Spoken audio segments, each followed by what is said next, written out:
Hello friends, हम class 12th NCERT का 15th chapter पढ़ रहे हैं बायोडाइवर्सिटी एंड इट्स कंजर्वेशन। इसके पिछले सेकंड वीडियो में मैंने आपको importance of species in biodiversity in ecosystem पढ़ा दिया है। अब हम आगे बढ़ रहे हैं, इसको ख़त्म करेंगे अब इस वीडियो में। Loss of biodiversity. तो देखिए, जैसा हमने बताया है कि अर्थ में एक रिच बायोडाइवर्सिटी पाई जाती रही है अभी तक, लेकिन पिछले 100-150 सालों में जिस तरह से ह्यूमन एक्टिविटी चल रहा है, जंगलों को हम काट रहे हैं, जिस तरह से अमेज़न रेन फॉरेस्ट कट गया है, किसी समय में उस एरिया के 14% एरिया को कवर करता था, केवल 7% एरिया, मतलब आधा हो गया है पिछले 100 सालों में। तो इस तरह की जो एक्टिविटी चल रही है उससे हमारी जो बायोडाइवर्सिटी है, जो स्पीसीज़ हैं, वो धीरे धीरे एक्सटिंक्ट हो रहे हैं। ठीक है, जैसे कि भारत में हम कहें तो चीता खत्म हो चुके हैं ना, पूरी दुनिया में डोडो खत्म हो गया अभी कुछ 100-200 सालों में। तो इस तरह से बहुत सारे स्पीसीज धीरे धीरे खत्म हो रहे हैं, जबकि नए स्पीसीज का बनना और जुड़ना ये अभी डाउटफुल है कि कितने नए स्पीसीज बन रहे हैं इस बीच में, लेकिन लूज हो रहे हैं ये तो कंफर्म है। While it is doubtful if any new species are being added through speciation into the Earth's treasury of species, there is no doubt about the continuing losses. तो यही हमने कहा कि ये डाउटफुल है कि कोई नया स्पीसीज जुड़ रहा है ट्रेजरी ऑफ स्पीसीज। ट्रेजरी का मतलब होता है कोषालय। कोषालय मतलब क्या होता है? जहां पर धन संपदा इकट्ठा किया जाता है उसे कोषालय कहते हैं। तो धरती की धन संपदा क्या है? ये जो बायोडाइवर्सिटी, ये इसकी धन संपदा है। तो इसमें नया कुछ जुड़ रहा है, ये भले ही डाउटफुल है, लेकिन यहां से नुकसान हो रहा है ये कंफर्म है। ठीक है, the biological wealth of our planet has been declining rapidly and the accusing finger is clearly pointing to human activity. तो सीधी सी बात है कि जो हमारे जो धरती है, इसकी जो वेल्थ है, ये धन है, जो हमारा बायोलॉजिकल धन है, जो ये अब खत्म होते जा रहा है और इसका कारण ह्यूमन है। ये हमारे ऊपर जो उंगली उठ रही है ये एकदम सही है कि ह्यूमन ये काम कर रहा है, ऐसा। ठीक है, the colonisation of tropical Pacific islands by human is said to have led the extinction of more than 2000 species of native birds। ये देखिए, ट्रॉपिकल पैसिफिक आइलैंड्स जो कभी जंगल हुए करते थे, प्रशांत महासागर उसके आसपास के जो ट्रॉपिकल एरिया है, उनको काट करके अब लोग वहां पर बस गए हैं। तो वहां के लगभग 2000 स्पीसीज बर्ड्स के वो अब लगभग खत्म हो चुके हैं। The IUCN red list 2004 documents the extinction of 784 species including 338 vertebrates, 359 invertebrates and 87 plants in the last 500 years। तो पिछले 500 सालों में 784 स्पीसीज विलुप्त हुए हैं। इनमें 338 वर्टिब्रेट्स हैं, 359 इनवर्टिब्रेट्स हैं और 87 प्लांट्स हैं। और आपको बता दें कि भले ही ये 500 साल लिख रहा है, लेकिन इनमें से ज़्यादातर चीज़ें जो हैं पिछले 150-200 सालों में ही विलुप्त हुए हैं, क्योंकि इसी समय बहुत ज़्यादा जनसंख्या बढ़ी है, बहुत ज़्यादा कॉलोनाइजेशन हुए हैं, इंडस्ट्रियलाइजेशन हुआ है। ये पिछले लगभग 200 सालों में हुआ है। Some examples of recent extinctions include the dodo Mauritius, है ना, quagga Africa, thylacine Australia, Steller sea cow Russia and 3 sub species बाली, जवान एंड कैस्पियन ऑफ टाइगर। अब देखिए, ये डोडो जो है एक पक्षी था, थोड़ा सा बड़े साइज का एक बर्ड है, था मॉरिशियस में। ये डोडो वैसे तो स्टूपिड बर्ड कहलाती थी। क्यों कहलाती थी? क्योंकि इसके ऊपर कोई अटैक करता था तो ये अपने आप को बचाने की कोशिश नहीं करती थी। दूसरा, इसके अंडे रखे रहते थे, उसको कोई खाने की कोशिश करता था तो बचाने की कोशिश नहीं करती थी। स्टूपिड बर्ड थी। ये भी एक कारण था इसका नष्ट हो जाना, है ना। वैसे और भी जो नाम लिखे हैं, क्वागा जो है अफ्रीका में, थाइलेशिन ऑस्ट्रेलिया में, स्टेलर सी काउ रशिया में, और टाइगर के 3 बाली, जवान और कैस्पियन, ये तीनों स्पीसीज विलुप्त हो चुके हैं, वैरायटी विलुप्त हो चुके हैं। The last 20 years alone have witnessed the disappearance of 27 species। देखिए, ये 20 साल जो लिख रहा है, ये कब से 20 साल पहले का लिख रहा है पता है? 2000 के पहले का 20 साल, मतलब 1980 से 2000 के बीच का लिख रहा है ये। ठीक है, और अब इधर और 20 साल गुजर चुका है, मतलब 40 साल में अगर आप कहेंगे तो 27 स्पीसीज के अलावा और भी पता नहीं कितने सैकड़ों स्पीसीज इस बीच में विलुप्त हो चुके हैं, क्योंकि अब जो है बहुत तेजी से ये चीजें हो रही हैं। Careful analysis of records shows that extinctions across taxa are not random. Some groups like amphibians appear to be more vulnerable to extinctions. देखिए, shows that extinction across texts are not random. मतलब कि कोई भी विलुप्त हो जाएगा ऐसा नहीं है, बल्कि कुछ ऐसे ग्रुप्स हैं जो ज्यादा विलुप्ति के कगार पे हैं, वो ज्यादा खतरनाक स्थिति में हैं, ठीक है। जैसे कि एम्फीबियंस। देखिए, एम्फीबियंस जो हैं वैसे भी बेचारे बहुत स्ट्रगलिंग लाइफ जिए हुए हैं शुरू से, ठीक है, क्योंकि इनके पास जो रेस्पिरेटरी सिस्टम था पहले गिल रहता है, फिर लंग में कन्वर्ट होता है, रिप्रोडक्शन के लिए पानी चाहिए, है ना। इनका हार्ट जो है 3 चेम्बर्ड है, तो मिक्स ब्लड जो है इनके शरीर में बहता है, जिससे ये सुस्त रहते हैं, तो आसानी से शिकार हो जाते हैं। इस टाइप के बहुत सारी समस्याओं से घिरे होते हैं एम्फीबियंस। उसके बावजूद बेचारे जिंदा रहे हैं, लेकिन अब इनके जीवन पे काफ़ी ज़्यादा खतरा मंडरा रहा है। Adding to the grim scenario of extinctions is the fact that more than 15,500 species worldwide are facing the threat of extinction.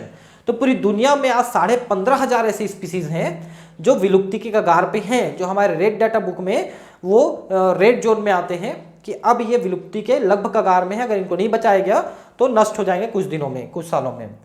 Presently, 12% of all bird species, 23% of all mammal species, 32% of all amphibian species, 31% of all gymnosperm species in the world face the threat of extinction. बताइए, इतने सारे क्या क्या है? 12% bird के, 23 mammal, 32 amphibia और 31% gymnosperm. तो आप सोचिए कि ज़्यादातर के 1/3 1/4 स्पीसीज विलुप्ति के कगार पे हैं। अगर इनको नहीं बचाया गया, सोचिए इतनी ज़्यादा बायोडाइवर्सिटी हमारी अर्थ की खत्म हो जाएगी। From a study of the history of life on earth through fossil records we learn that large scale loss of species like the one we are currently witnessing have also happened earlier even before human appeared on the scene. देखिए, हमारे कुछ fossil record तो ये कहते हैं कि पहले भी इस टाइप के एक्सटिंक्शन हुए हैं, मास एक्सटिंक्शन पहले भी हुए हैं, मतलब बहुत ज़्यादा संख्या में एक साथ नष्ट हो गए हों। जैसे कि एक थ्योरी कहता है कि डायनासोर कैसे विलुप्त हुए। तो उस समय कहा गया कि एक समय हुआ जब एक बड़ा एस्टेरॉयड जो है धरती पे आके टकराया। एस्टेरॉयड जो अंतरिक्ष से आने वाले बड़े पत्थर के टुकड़े हैं, वो है ना, वो एक बड़ा टुकड़ा आके धरती पे टकराया। उसके टकराने से धरती पे सपोज कि 1000 परमाणु बम एक साथ फूट गए, एटम बम 1000 एक साथ फूट गए, इतना ज़्यादा उससे नुकसान हुआ। तो उस समय धरती में जो भी प्लांट्स एनिमल्स स्पीसीज थे उनके 90% उस समय नष्ट हो गए थे। जो बचे छोटे एनिमल्स, छोटे प्लांट जो गुफाओं में या जमीन के अंदर या आसपास या इस तरह से छुप गए, वो लोग तो बच गए, लेकिन डायनासोर टाइप के बड़े एनिमल्स उस समय नष्ट हो गए, ऐसा कहना है कुछ थ्योरीज का, है ना। ये सही हो कोई जरूरी नहीं है, लेकिन एस्टेरॉयड धरती पे टकराया था, बहुत बड़ा नुकसान कर गया था एनिमल प्लांट का, ये तो सही है, ठीक है। तो इस तरह का होते रहा है पहले भी। ड्यूरिंग द लॉन्ग पीरियड, है ना, more than 3 billion years since the origin and diversification of life on the earth, there were 5 episodes of mass extinction of species. देखिए, आज से 3 अरब साल पहले से लाइफ की ओरिजिन शुरू हुई थी। 2 अरब साल पहले पहली बार सेल बन पाई थी, और तब से अब तक जो ये लाइफ डेवलप हुई है, उस बीच में 5 बार ऐसा हुआ है, लिख रहा है कि धरती से बड़ी संख्या में प्लांट्स और एनिमल नष्ट हो गए हैं, है ना। How is the 6th extinction presently in progress different from the previous episodes? Different ये है कि पहले 5 वाले जो हुए थे, 5 बार हुए थे, वो नेचुरल हुए थे। अब जो 6th हो रहा है, जो लगातार हो रहा है, एक बार में नहीं हो रहा है, वो मानव के द्वारा हो रहा है, ह्यूमन एक्टिविटी के कारण से हो रहा है। ये बड़ा डिफरेंस है। The difference is in the rates. The current species extinction rates are estimated to be 100 to 1000 times faster than in the pre-human times, and our activities are responsible for the faster rate. आज जिस तरह से extinction हो रहा है वो पहले से 100 गुना से 1000 गुना तक ज़्यादा तेजी से हो रहा है, और इसमें मानव जिम्मेदार है। Ecologists warn that if the present trend continues, nearly half of all the species on Earth might be wiped out within the next 100 years. आधे स्पीसीज 100 सालों में खत्म हो जाएंगे। लेकिन मैं बताऊं ऐसा होगा नहीं, क्योंकि देखिए पहले, अभी से जो 100 साल पहले तक की जो बात थी, उस समय लोग बेधड़क तरीके से पेड़ काटते थे, बेधड़क तरीके से घर बनाते थे। लेकिन अब पूरी दुनिया में जो भी गवर्नमेंट हैं अपने अपने देश के, उन्होंने काफ़ी हद तक इसको कंट्रोल किया है, मतलब जंगल को काटना, पेड़ों को काटना, इस पे काफ़ी हद तक बैन किया है इसको और काफ़ी कंट्रोल किया है। तो अब जो है पेड़ों की कटाई काफ़ी कम हो गई है और ऐसी उम्मीद की जा रही है कि शायद ऑन फ्यूचर हम लोग जंगलों को बढ़ा भी पाएंगे। जैसे अभी बीच में पता नहीं कितना सही है, सोशल मीडिया में एक फोटो वायरल हो रहा था कि thanks China and thanks India, they are now more greener than 20 years ago. मतलब अब चाइना और इंडिया में जो एरिया है वो 20 साल पहले की तुलना में अब ज़्यादा ग्रीन दिख रहा है सैटेलाइट से, ऐसा लिखा रहता है, पता नहीं कहाँ तक सच्चाई है। लेकिन इतना तो जरूर है कि हमारे जो प्रयास हैं गवर्नमेंट के, पब्लिक के, उसके कारण से ग्रीन एरिया जो है धीरे धीरे बढ़ रहा है, कम नहीं हो रहा है, मतलब कम होने की स्पीड कम हो गई है। तो हम उम्मीद करते हैं कि ये जो एस्टिमेट है कि अगले 100 सालों में हम काफ़ी चीज़ खो देंगे, ये मेरे हिसाब से अब गलत साबित होने वाला है। अगर गवर्नमेंट और पब्लिक मिलकर काम करे तो अब काफ़ी हद तक स्थिति सुधर चुकी है। अब बचपन से लेके आगे तक की पढ़ाई में हर जगह एनवायरमेंटल स्टडीज़ की जाती है और हमको ये पढ़ाया जाता है कि पेड़ों का क्या फ़ायदा है, हम उसको लगाएं या ना लगाएं। तो आप देखेंगे कि हर कोई जो है अब पेड़ लगाने की कोशिश कर रहा है। जैसे ही बारिश का सीज़न शुरू होता है तो हरियाली का एक जो कैंपेन चलाया जाता है कि हरियाली बढ़ाना है अपने को, तो हर व्यक्ति कोशिश करता है कि एक आध प्लांट हम लगा दें कहीं पर खाली जगहों में, और कोशिश ये करता है कि अगर मान लो गर्मी वर्मी के दिन है तो कभी पानी वानी दे दें, इस टाइप की कोशिशें लोग कर रहे हैं। तो लोगों को अब समझ में आ रहा है अपने घर के आसपास, अपनी दुकानों के आसपास, सामने में पेड़ लगा रहे हैं, छाया कर रहे हैं, तो इस टाइप की एक्टिविटी लोगों में चल रही है। तो ऐसा उम्मीद किया जा रहा है कि शायद अब ये गलत साबित होने वाला है कि अगले 100 सालों में हम आधा कर देंगे पूरी स्पीसीज को, ये गलत साबित होने वाला है आगे चल के। In general loss of biodiversity in a region में लीड टू, अब क्या क्या हो सकता है बायोडाइवर्सिटी से। A, decline in the plant production, बिल्कुल सही है, प्लांट का नंबर कम होता चला जाएगा। Lower resistance to environmental perturbance such as drought and flood. देखिए, जिस एरिया में ज़्यादा पेड़ पौधे होते हैं उधर सूखा और बाढ़ दोनों नहीं आते हैं। सूखा इसलिए नहीं होता क्योंकि जहाँ पर जंगल होता है ना उसके ऊपर मॉइस्चर और टेम्परेचर कम रहता है, मतलब मॉइस्चर ज़्यादा, टेम्परेचर कम रहता है, तो बादल रुक करके वहाँ बारिश करता है, तो इसलिए उधर पानी कमी नहीं होती। दूसरा, फ्लड इसलिए नहीं होता कि जितना पानी बारिश बरसता है ना वो प्लांट्स के द्वारा और मिट्टी के द्वारा वो एब्जॉर्ब कर लिया जाता है ना। सूखे मतलब बिना प्लांट वाले एरिया की तुलना में जो प्लांट वाले एरिया हैं वो पानी को ज़्यादा तेजी से एब्जॉर्ब करते हैं, जंगल वाले एरिया, तो उधर जो है बारिश का पानी एब्जॉर्ब हो जाता है, इसलिए फ्लड भी नहीं हो पाता। तो सूखे से, बाढ़ से, दोनों से बचा ले जाता है जंगल आपको। सी, increased variability in certain ecosystem processes such as plant productivity, water use and pest and disease cycle। तो अगर ये जंगल नष्ट हो जाएंगे तो इन सारी चीज़ों में बदलाव आ जाएगा और आप जो है खतरे में पड़ जाएंगे। जैसे कि मैं हमेशा चर्चा करते रहता हूँ, मान लो आप राजस्थान के रहने वाले हैं तो आपने देखा होगा कि आपके पास पेड़ पौधे बहुत कम हैं और इसलिए आपके पास पानी कमी है। अगर हर घर, मैंने कहा है कि हर घर में एक कैंपेन चलाया जाए कि भाई आप एक पीपल का पेड़, एक बरगद का पेड़ लगा लो, आप घर में एक मटकी पानी की व्यवस्था रखते हो तो उसमें से 1 लोटा पानी आप पौधे के लिए निकालिए, बाकी आप खर्च करिए, उस 1 लोटे पानी को पौधे को दीजिए, उसके ऊपर छज्जा कर दीजिए, छाया कर दीजिए, थोड़ा सा ऐसे झोपड़ी टाइप का बना दीजिए पौधे के ऊपर गर्मी के दिनों में। तो ये सब प्रयास करेंगे ना तो 2-3 साल में वो पौधा थोड़ा बड़ा हो जाएगा, फिर आपको कुछ करने की जरूरत नहीं। और हर घर में अगर एक पीपल का, एक बरगद का पेड़ हो जाए कम से कम, तो आप सोचिए कि हजारों पेड़ डेवलप होते चले जाएंगे गाँव गाँव में और पूरी राजस्थान में हरियाली छा जाएगी। और बरगद पीपल के ऐसे पेड़ हैं जिनको थोड़ी सी भी सेवा कर दोगे उसके बाद वो एक बार जड़ पकड़ लेता है, फिर उसको कुछ करने की जरूरत नहीं, अपने आप बढ़ता है ना। तो ऐसे करने से काम चलेगा ना। और हमेशा हम सोशल मीडिया में पोस्ट करते रहेंगे पानी बचाओ, पानी बचाओ, पानी बचाओ। अरे भाई, पानी बचाने की जितनी जरूरत नहीं है जितनी पेड़ लगाने की जरूरत है। आप इस बात को समझिए, पेड़ लगाइए, पानी खुद ब खुद आपके पास आएगा। अब है कॉज ऑफ बायोडाइवर्सिटी लॉस, है ना। अब क्या क्या कारण है, तो सबसे बड़ा कारण है सीधे सीधा जंगलों की कटाई। जब तक ये नहीं रुकेगा पूरी तरह से तब तक हम बायोडाइवर्सिटी को सेव नहीं कर पाएंगे। अब ये चीजें हो गई हैं कि अब लगभग इनको सेव करने में हम कामयाब हो रहे हैं। The accelerated rate of species extinction that the world is facing now are largely due to human activities. सीधी सी बात है, ह्यूमन एक्टिविटी कारण से है। 4 major causes. The evil quartet, देखिए इसको 4 जो कारण है उसको एविल क्वार्टर कहते हैं। एविल मतलब दुश्मन, क्वार्टरेट मतलब 4, है ना। Is the sobriquet use to describe them. तो ये कहावत है कि 4 दुश्मन हमारे, है ना। पहला, हैबिटेट लॉस एंड फ्रेगमेंटेशन। आप जंगल काट दोगे पेड़ पौधों के रहने के लिए जगह नहीं रहेगा, जंगली जानवरों के लिए जगह नहीं रहेगा, तो कहाँ जाएंगे बेचारे? फिर वो गांव में अटैक करते हैं, फिर गांव वाले उनको मारते हैं, जंगलों को, जंगली जानवरों को। This is the most important cause driving animal and plant to extinction. सीधी सी बात है, जंगल नहीं रहेंगे तो कहाँ रहेंगे ये? The most dramatic examples of the habitat loss come from tropical rain forest, क्योंकि ट्रॉपिकल रेन फॉरेस्ट घने जंगल रहे हैं, बहुत सारे स्पीसीज उसके अंदर रहे हैं। अब उसमें से दोहन करना चालू कर दिया गवर्नमेंट ने भी, पब्लिक ने भी, उनमें से बहुत ज़्यादा जंगलों को काटना, उससे चीज़ें निकालना शुरू कर दिया, तो जंगल धीरे धीरे नष्ट होने लग गए।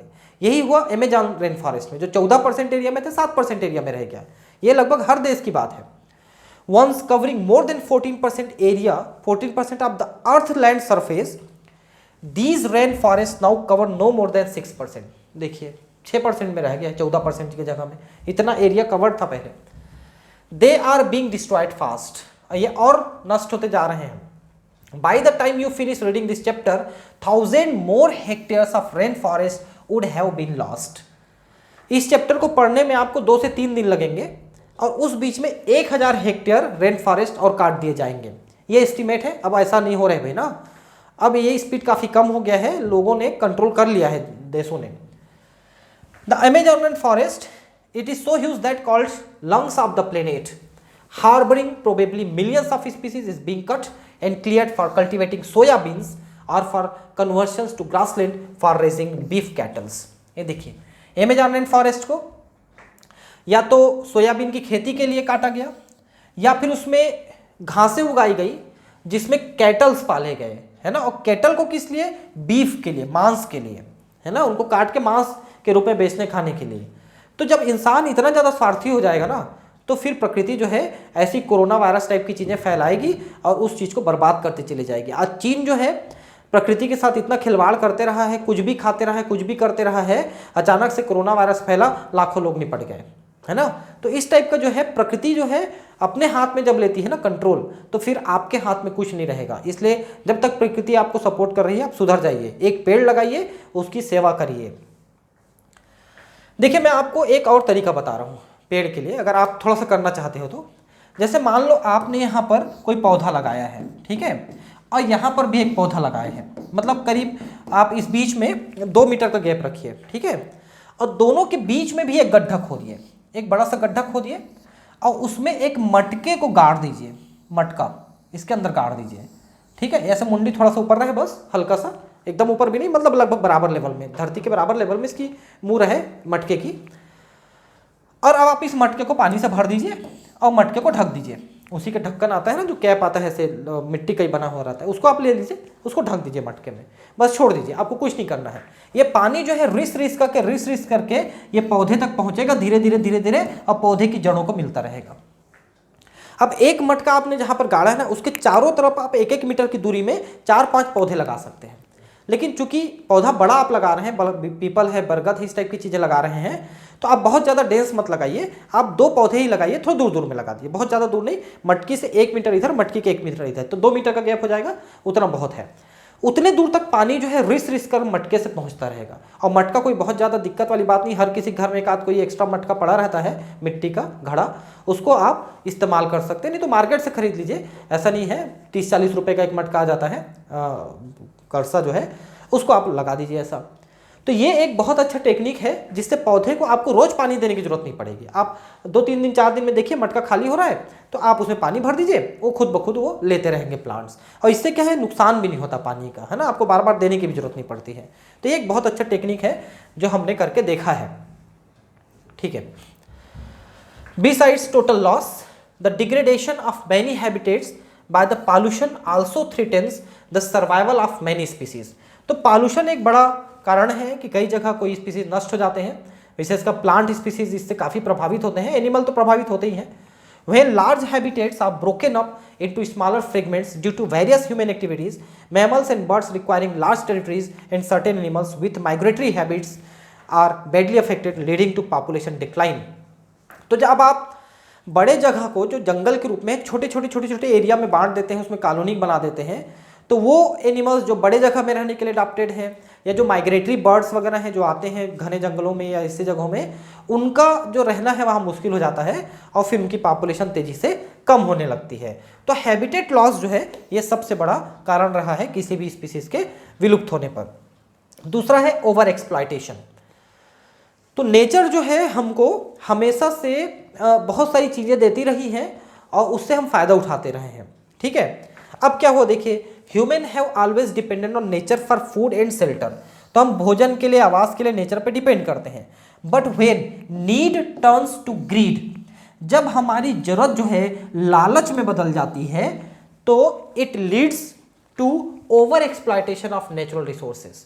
भाई जो जरूरत है उस चीज़ को हम लें, मान लो फूड की जरूरत है, घर बनाने के लिए लकड़ी की जरूरत है, हम ले लें, उतना ले हम यूज़ करें, लेकिन अब हम उसको ज़्यादा लेकर के बेच करके हम पैसा कमाना चाहते हैं या उससे हम धनवान बनना चाहते हैं। तो लालच आ गया ना हमारे मन में, उसके कारण से फिर ये दिक्कतें शुरू होती हैं, क्योंकि लालच का कोई अंत नहीं है।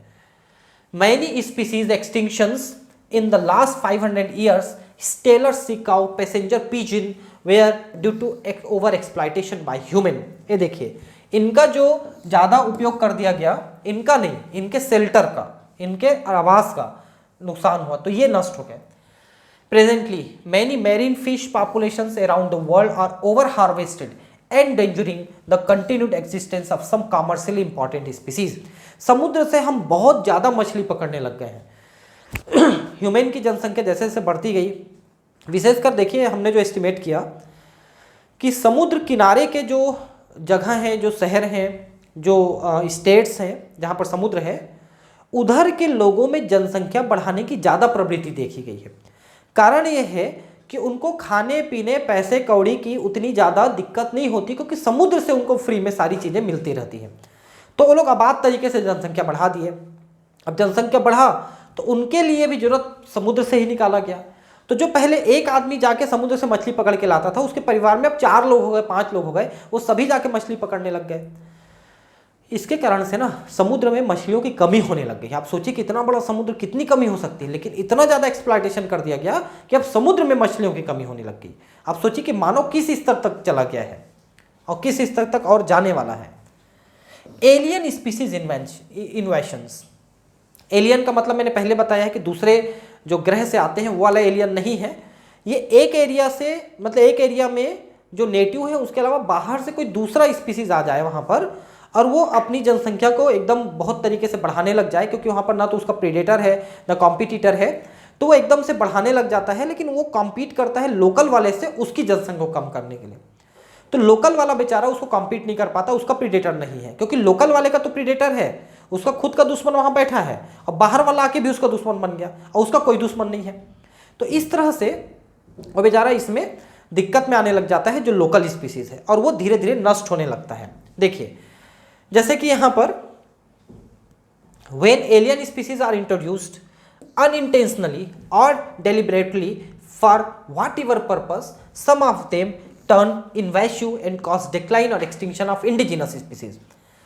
तो जो बाहरी स्पीसीज है या तो अनइंटेंशनली मतलब नासमझी के कारण से आ गए या फिर जानबूझ के किया गया है ताकि उससे फायदा उठा सके अपन। अब देखिए यहाँ पर एग्जाम्पल देखिए, the Nile perch introduced into Lake Victoria in East Africa led eventually to the extinction of an ecologically unique assemblage of more than 200 species of cichlid fish in the lake। देखिए नील perch एक मछली का नाम है। इसको जब Victoria झील में डाला गया ईस्ट अफ्रीका में, तो वहाँ के जो लोकल 200 स्पीसीज चिकलिड फिश के थे वो विलुप्त हो गए, क्योंकि इसने उनके साथ कंपटीशन करके उनको खाने नहीं दिया। You must be familiar with the environmental damage caused and threat posed to our native species by invasive weed species like carrot grass, Parthenium, and Lantana and water hyacinth Eichhornia। इसमें से दो को तो आप जानते हो, एक पार्थीनियम को, एक वाटर हाइसिंथ को। पार्थीनियम क्या है? Carrot grass.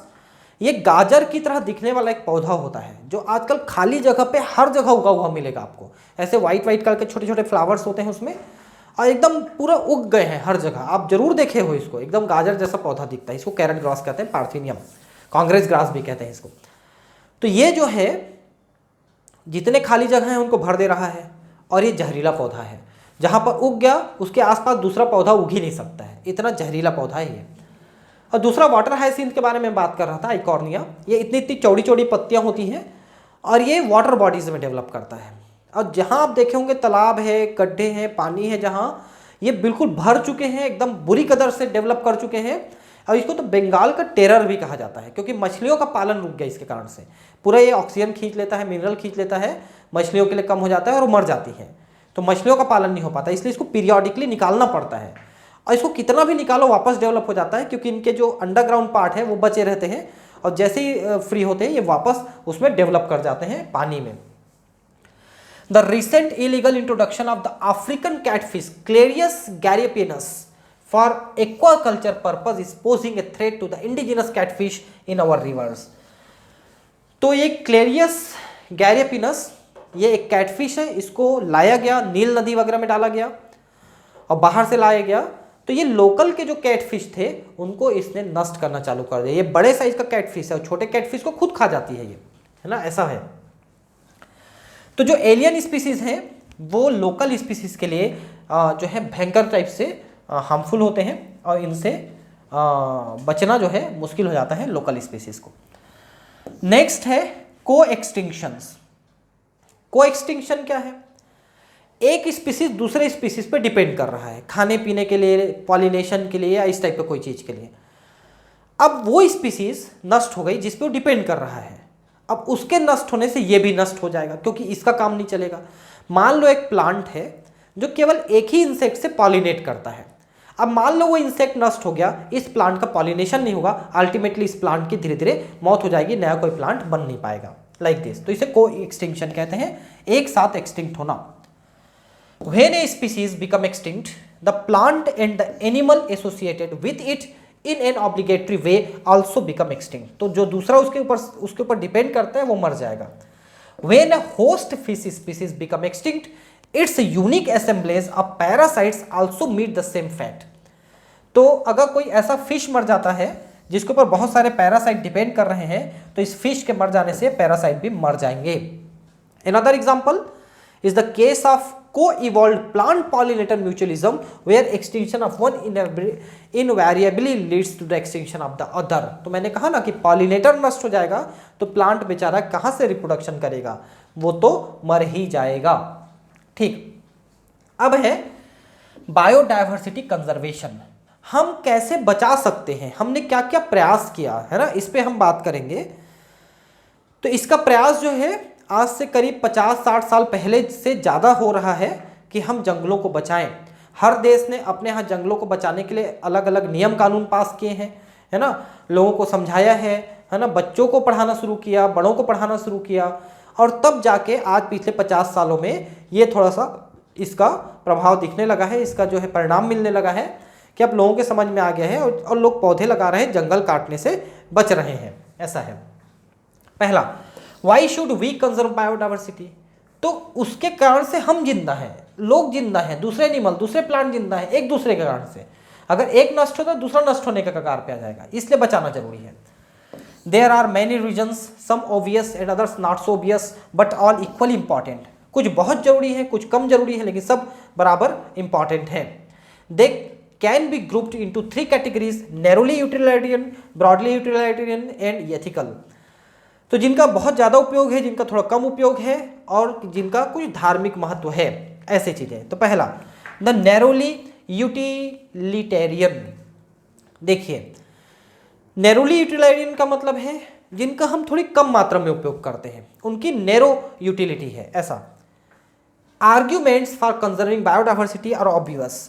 Human derive countless direct economic benefits from nature, food जिसमें cereal, pulses, fruit, firewood, fibre, construction materials, industrial products, tannin, lubricants, dyes, resin, perfumes and products of medicinal importance. इन सब चीज़ों को हम जंगलों से लेते हैं। More than 25% of the drugs currently sold in the market world wide are derived from the plants. देखिए, जितने भी हम दवाइयाँ बनाते हैं उसका 25% प्लांट से मिलता है, and 25,000 species of plants contribute to the traditional medicines used by native people around the world। तो 25,000 प्रकार के प्लांट से लोग जड़ी बूटियों के तौर पर उपयोग करते हैं पूरी दुनिया में और उससे अपनी बीमारियों को ठीक करते हैं। Nobody knows how many more medicinally useful plants there are in the tropical rainforest waiting to be explored. और पता नहीं कितने हजारों प्रकार के प्लांट्स हैं, इनके बारे में जानकारी जो है ना उधर के नेटिव लोगों को तो होता है, लेकिन वो लोग ये जानकारी बाहरी लोगों को नहीं देते हैं, है ना, कि ये कैसे, जैसे हड्डी जोड़ने की दवा आती है हड्डी जोड़ करके, उसका उपयोग जानते हैं लेकिन वो दूसरे को नहीं बताना चाहते, है ना। ऐसे कटे अंगों को जोड़ने की दवाई आती है, लोग जानते हैं। मेरे गांव में भी एक व्यक्ति है, शायद अब तो मर गए, वो जानते थे कटे अंगों को जोड़ देते थे जड़ी बूटी की सहायता से। तो ऐसे लोग होते हैं लेकिन वो नहीं बताते दूसरे को कि क्या उपयोग है, कैसे उपयोग है ना। With increasing resources put into bio prospecting, exploring molecular, genetic and species level diversity for products of economic importance, nations endowed with rich biodiversity can expect to reap enormous benefit.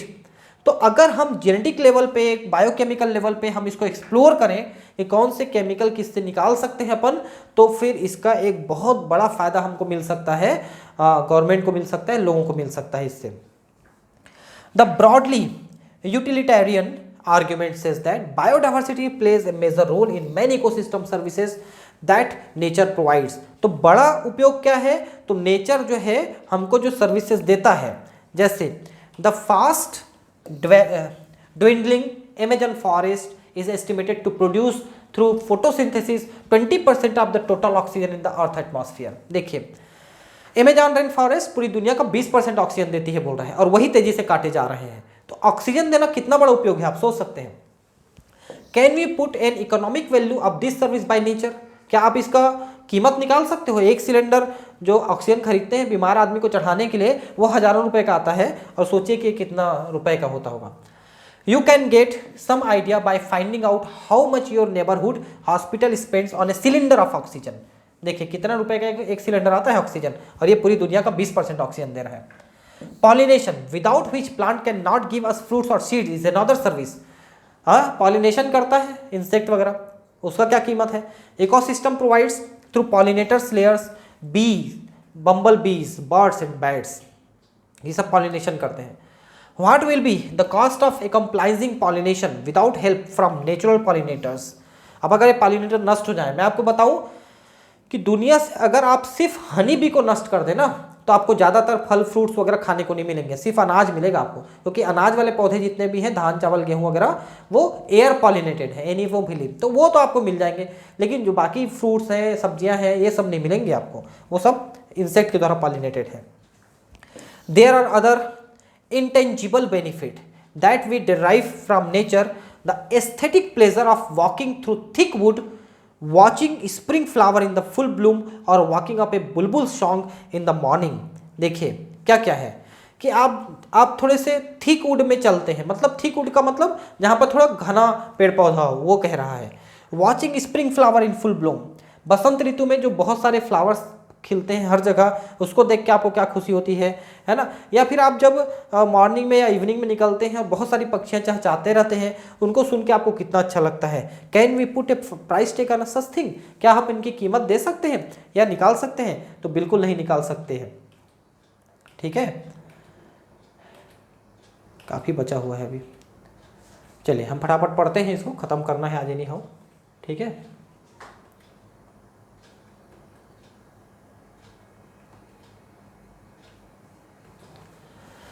The ethical argument for conserving biodiversity related to what we owe to millions of plants, animals and microbe species with whom we share this planet. देखिए हमारे साथ जो है बहुत सारे plant, animal, microbes इस धरती पे रहते हैं, उनका भी हक है कि उनका जो शेल्टर है उनको दिया जाए, हम उनमें कब्जा ना करें। ठीक है, philosophically or spiritually we need to realize that every species has an intrinsic value even if it may not be of current or any economic value to us। भले वो हमारे लिए फायदेमंद हो ना हो, लेकिन उनका अपना हक है कि उनका घर है उसको अपना तोड़िए ना काटिए। We have a moral duty to care for their well-being and pass on our biological legacy in good order to future generation। ठीक है, तो हमारी जो धरोहर है बायोलॉजिकल जो हमारे पास है वो हम अपने अगले जनरेशन को भी दे सकें। इतनी हरियाली जो हम आज देखे हैं, क्या हमारे बच्चे या उनके बच्चे देख पाएंगे? ये हमारी जिम्मेदारी है कि वो देख पाएँ, इसकी हमको जिम्मेदारी लेनी पड़ेगी। How do we conserve biodiversity? हम कैसे बायोडाइवर्सिटी को बचा सकते हैं? तो सिंपल एक तरीका है कि आप मत काटिए पेड़ पौधे और ज़्यादा से ज़्यादा पेड़ पौधे लगाइए। ठीक है, लोगों को जागरूक करिए कि पेड़ पौधे कैसे लगाना है, उनको कैसे देखभाल करना है। और जैसे मैंने अभी आपको 2-3 तरीके बताए, उसको आप अपना सकते हैं। आप एक पौधा भी जिंदगी में लगा दिए ना, एक पेड़ भी, तो आपने अपना काम कर दिया। ठीक है, तो ये हर व्यक्ति अगर सोचने लगे तो सोचे कि पूरी दुनिया में 7.5 अरब लोग रहते हैं, 7.5 अरब पेड़ पौधे तो आज लग जाएंगे। और अगर हर साल हम ऐसा एक एक करने लग जाएं तो सोचिए कि इस धरती को हरी होने में फिर से कुछ 25-50 साल लगेंगे और धरती फिर से हरी हो जाएगी, है ना। दूसरा तरीका ये है कि जब आप कोई फल फ्रूट खाते हैं तो उसके जो सीड्स होते हैं ना, उनको रख लीजिए सुखा करके। और कहीं भी जैसे बारिश में आप निकलते हैं, साइकिल वाइकिल में जा रहे हैं, गाड़ी में जा रहे हैं, आप कुछ सीड्स कहीं कहीं बिखेर दीजिए खाली जगहों में देख करके। उनमें से 100 सीड आप बिखेरेंगे, 50 सीड जर्मिनेट होंगे, 10 सीड उसमें से जर्मिनिंग जो है वो बचेंगे, 5 भी पेड़ पौधे बन गए तो आपका काम हो गया, है ना। तो ऐसा करके हम छोटे मोटे कंट्रीब्यूशन बीच बीच में कर सकते हैं। उसके लिए आपको कोई ज़्यादा मेहनत भी नहीं करना है। When we conserve and protect the whole ecosystem, its biodiversity at all level is protected. तो सीधा सा मतलब इकोसिस्टम को प्रोटेक्ट करिए, बायोडाइवर्सिटी अपने आप सेव हो जाएगा। We save the entire forest to save the tiger. जंगलों को बचाइए, टाइगर अपने आप बचेंगे। This approach is called in situ on-site conservation. देखिए, in situ और एक्स सीटू, ये 2 टर्म लगाते हैं। इन सीटू का मतलब जो प्राकृतिक आवास है वो इन सीटू है, एक्स सीटू मतलब बाहर। जैसे जंगल से आप टाइगर को निकाल के ले जाएं और जू में रख लें, उसकी सेवा करें, तो फिर वो एक्स सीटू हो जाएगा। However, when there are situations when an animal or plant is endangered or threatened organism facing a very high risk of extinction in the wild in the near future and needs urgent measures to save it from extinction, ex situ offsite conservation is of desirable approach. तो ये हम तब करते हैं जब वो बहुत ज़्यादा खतरे में आ गया, लगा कि अब ये टाइगर यहाँ जिंदा नहीं बचेगा, तो उठा के ले जाते हैं अपन और उसको जू में रख लेते हैं और वहाँ पर हम उसकी देखभाल करते हैं। शायद आपके शहर में भी छोटा मोटा जू होगा, या नहीं तो आसपास के शहर में होगा। इन सिटू कंजर्वेशन, सीधा सीधा जो फॉरेस्ट है उसको हम सेव करते हैं। तो फॉरेस्ट को सेव करने के कई तरीके हैं। हम उसको नेशनल पार्क घोषित कर देते हैं, उसको सेंचुरी घोषित कर देते हैं, या फिर उसको छोटा मोटा ऐसे जू टाइप का ही बना के हम उसको सेव करते हैं, है ना। तो पूरे फॉरेस्ट को सेव करना, ये जो है एक इन सिटू कंजर्वेशन है। Faced with the conflict between development and the conservation, many nations find it unrealistic and economically not feasible to conserve all their biological wealth. ठीक है कि ये पूरे को बचाना भी मुश्किल होता है क्योंकि इसमें बहुत ज़्यादा खर्च होते हैं। मान लो बड़े जंगल को बचाना चाहते हैं तो आपको कितने सारे फॉरेस्ट गार्ड रखने पड़ेंगे और उसकी कैसे देखभाल करनी पड़ेगी, है ना।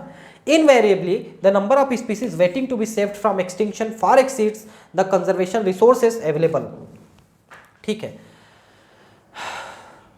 on a global basis this problem has been addressed by eminent conservationists. तो अब इसको जो है कंसीडर कर रहे हैं कि हम कैसे उनको बचा सकते हैं। they identified for maximum protection certain biodiversity hotspots region with very high level of species richness and high degree of endemism. देखिए, हॉटस्पॉट क्या होते हैं? कुछ ऐसे बड़े जंगल एरिया होते हैं जहां पर कुछ स्पेशल स्पीसीज हैं जो कहीं और नहीं पाए जाते, तो उन्हें हॉटस्पॉट कहा जाता है। ठीक है, जैसे भारत में वेस्टर्न घाट एक हॉटस्पॉट है, तो वहां पर उनको सेव करना ये गवर्नमेंट की जिम्मेदारी हो जाती है। एंडेमिज्म का मतलब होता है जहां पर पाए जाने वाला स्पीसीज कहीं और नहीं पाया जाता, that is species confined to that region, है ना, and not found anywhere else, और कहीं नहीं पाए जाते स्पीसीज। जो भारत का वेस्टर्न घाट है उसमें बहुत सारे ऐसे एम्फीबियन हैं जो कहीं और नहीं पाए जाते दुनिया में। Initially, 25 biodiversity hotspots are identified, but subsequently 9 more have been added to the list. एकदम सही दिया है ये, चूंकि लेटेस्ट मैंने बुक से लिया है एनसीईआरटी के। अब जो है 34 जो है हॉटस्पॉट बन चुके हैं पूरी दुनिया में, जिससे भारत में 3 है। ठीक है, भारत में 3 कौन कौन से हैं?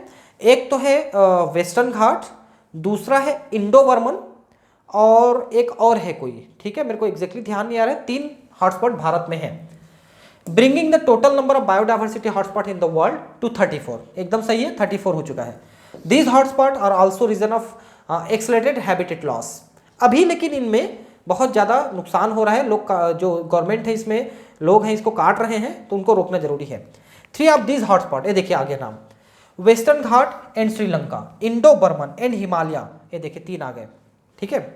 वेस्टर्न घाट श्रीलंका के साथ, इंडो बर्मन और हिमालय, ये भारत के 3 हॉटस्पॉट हैं। Cover over countries exceptionally high biodiversity region, ये तीनों जो हैं काफ़ी अच्छे बड़े एरिया हैं जिसमें बहुत सारे एंडेमिक स्पीसीज हैं। Although all the biodiversity hotspot put together cover less than 2% of the Earth's land area, the number of species they collectively harbor is extremely high, and strict protection of this hotspot could reduce the ongoing mass extinction by almost 30%. हालांकि पूरे जो hotspot हैं पूरी दुनिया के केवल 2% area को cover कर रहे हैं, लेकिन ये जो अपने अंदर समाये हुए हैं जो स्पीसीज वो काफ़ी ज़्यादा संख्या में है। इनको बचाना है तो हम 30% को तो ऐसे ही बचा सकते हैं हॉटस्पॉट को बचा करके। In India ecologically unique and biodiversity rich regions are legally protected as biosphere reserves. ये देखिए क्या क्या है हमारे यहाँ, तो बायोस्फीयर रिजर्व्स हैं, ठीक है। जगह जगह बायोस्फीयर रिजर्व्स बनाए गए हैं। नेशनल पार्क्स एंड सेंचुरीज ये बनाए गए हैं। भारत में 14 बायोस्फीयर रिजर्व्स लिख रहा है, लेकिन आज के डेट में भारत में हो गए हैं 18 बायोस्फीयर रिजर्व्स भारत में है। 90 नेशनल पार्क लिखा है, ये अब हो गए हैं 107 एंड 448 वाइल्ड लाइफ सेंचुरीज ये हो गए हैं अब 550। ये एनसीईआरटी की लेटेस्ट बुक का डेटा दिखा रहा है, लेकिन मैं आपको और लेटेस्ट बता रहा हूं जो ये थोड़े बड़े करके इतने हो गए हैं भारत में। तो बायोस्फीयर रिजर्व्स क्या हैं, ये बिल्कुल नेशनल पार्क्स जैसे होते हैं। इसमें जो है नेटिव जो पीपल है उनको भी सेव किया जाता है, वहीं पर उनको रखा जाता है, हटाया नहीं जाता। नेशनल पार्क काफ़ी बड़े एरिया है जंगल के, और थोड़े छोटे एरिया जंगल के और सेंचुरीज होते हैं, ठीक है। India has also a history of religious and cultural tradition that emphasised protection of nature. Bharat में लोग जो है धार्मिक भावनाओं के साथ भी रहते हैं, तो वो पीपल है, बरगद इनकी पूजा करते हैं, और भी बहुत सारे जनजातियां हैं जो और दूसरे पौधों की पूजा करते हैं, तो इनको ये बचाने की कोशिश करते हैं। In many cultures tracts of forest were set aside and all the trees and wild life within were venerated and given total protection. तो कुछ ऐसी प्रजातियां हैं, कुछ ऐसी जनजातियां हैं जो किसी जंगल के एरिया को ना सेव करते हैं, उसके अंदर के जो प्लांट और एनिमल हैं उनको पूजनीय मानते हैं, तो उनकी सुरक्षा करते हैं, और ऐसे एरिया को हम सैक्रेड ग्रूव्स कहते हैं। जंगल के ऐसे एरिया को सैक्रेड ग्रूव्स कहते हैं। फाउंड इन खासी एंड जैंटिया हिल्स इन मेघालय। ये देखिए, तो खासी और जांटिया हिल ये मेघालय में है, वहाँ ऐसे पाए जाते हैं। और कहाँ पाए जाते हैं, अरावली हिल्स राजस्थान, यहाँ पाए जाते हैं। Western Ghat Karnataka and Maharashtra and Surguja है ना, चंदा and Bastar area of Madhya Pradesh. अब देखिए एनसीईआरटी की नई बुक है, ये सरगुजा को, चंदा को, बस्तर को ये मध्य प्रदेश का बता रहे हैं, जबकि ये छत्तीसगढ़ में आ चुके हैं, 2000 में आ चुके हैं, 2019 की बुक है। इन Meghalaya these sacred groves are last refugees for a large number of rare and the threatened plants। तो इनको बचाया गया है लोगों के द्वारा, ये पूजनीय स्थान है, इसलिए ये काफ़ी दुर्लभ प्रजातियों को अपने में समेटे हुए हैं और ये बचे हुए हैं क्योंकि उनकी लोग सुरक्षा करते हैं। एक्स-टू कंजर्वेशन क्या है, इनको ले जा करके बाहर किसी जगह पे सेव किया जाता है, जैसे जू है या छोटे मोटे पार्क्स वगैरह हैं, उनमें इनको रखा जाता है, उनकी सुरक्षा की जाती है, क्योंकि ये जंगली एरिया में ये नहीं बच पा रहे हैं, नष्ट हो जा रहे हैं। In this approach threatened animals and plants are taken out from their natural habitat and placed in special setting where they can be protected and given special care, जैसे zoological parks, botanical gardens, wild life safari parks serve this purpose. इनको हम बनाते हैं, हालांकि ये भी जंगल type का ही छोटा मोटा एरिया होता है जिसको हम इस टाइप की चीज़ें बना देते हैं। There are many animals that have become extinct in the wild but continue to be maintained in the zoological parks। तो ये जो जूज हैं इनमें हमने काफ़ी एनिमल्स को सेव किया है। In recent years, ex-situ conservation has advanced beyond keeping threatened species in enclosures। तो अब और एडवांस कर दिए गए हैं ताकि जो ज़्यादा खतरे में है स्पीसीज उनको हम एनक्लोजर के अंदर रखते हैं, जालियों के अंदर रखते हैं।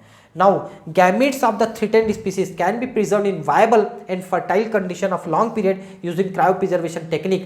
देखिए पॉलन ग्रेन्स को, एग्स को हम क्रायो प्रिजर्वेशन में रखते हैं, -196 लिक्विड नाइट्रोजन में रखते हैं। Eggs can be fertilised in vitro and plants can be propagated using tissue culture methods.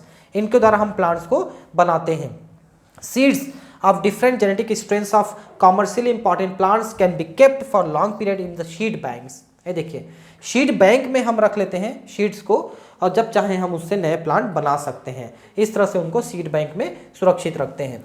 Biodiversity knows no political boundaries and its conservation is therefore collective responsibility of all nations. तो ऐसा नहीं है कि हमारे देश के पौधे हमको जो ऑक्सीजन दे रहे हैं वो दूसरे देश को नहीं दे रहे हैं, वो ऑक्सीजन दूसरे देश में भी जा रहा है। तो उनकी भी जिम्मेदारी है कि हमारे देश की बायोडाइवर्सिटी को प्रोटेक्ट करें, और हमारी जिम्मेदारी कि उनके देश का। इसलिए सारे नेशन मिलकर काम करेंगे तभी हो पाएगा। The historic convention of biological diversity, the earth summit. देखिए अब थोड़ा सा जो पूछे जाने वाली चीजें हैं वो यहाँ पर आ रहे हैं। अर्थ समिट ये हुआ था held in Rio de Janeiro in 1992, called upon all nations to take appropriate measures for conservation of biodiversity and sustainable utilization of its benefit। तो अर्थ समिट जो रियो डी जेनेरो ब्राजील में हुआ था सबसे पहले 1992 में, उसने पहली बार लोगों को, देशों को ये फोर्स किया कि अब बायोडाइवर्सिटी को बचाइए। In a follow up the world summit on sustainable development held in 2002 in Johannesburg, South Africa. ठीक है, जोहान्सबर्ग में 2002 में, इसके बाद हुआ उसे हम वर्ल्ड समिट कहते हैं, इससे पहले अर्थ समिट हुआ।